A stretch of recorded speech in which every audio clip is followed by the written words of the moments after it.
নির্বাচনের সামনে একটি নিরপেক্ষ ভালো নির্বাচন দিবেন এবং সেই নির্বাচনের মধ্য দিয়ে জাতীয় নির্বাচনের মধ্যে দিয়ে একটি সুফল অর্জন করবেন। কিন্তু এখন যা লক্ষ্য করছি আমরা, অনেক ষড়যন্ত্র করা হচ্ছে এই সরকারের উপর। এই অন্তর্বর্তীকাল সরকারের বিরুদ্ধে অনেক ষড়যন্ত্র হচ্ছে। সমস্ত ষড়যন্ত্রের অবসান ঘটবে নির্বাচনের মধ্য দিয়ে।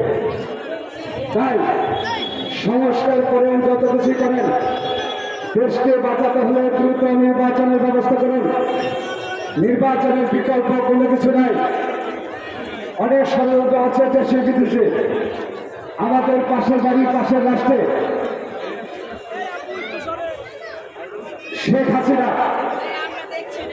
যিনি দেশের গণপ্রত্যানের মধ্যে দিয়ে পালিয়ে গেছেন, তাকে আশ্রয় দিয়েছেন, প্রশ্রয় দিয়েছেন সাম্প্রদায়িক মোদী, যে মোদীর নেতৃত্বে বাংলাদেশের এই শেখ হাসিনা দীর্ঘদিন ক্ষমতা ছিলেন।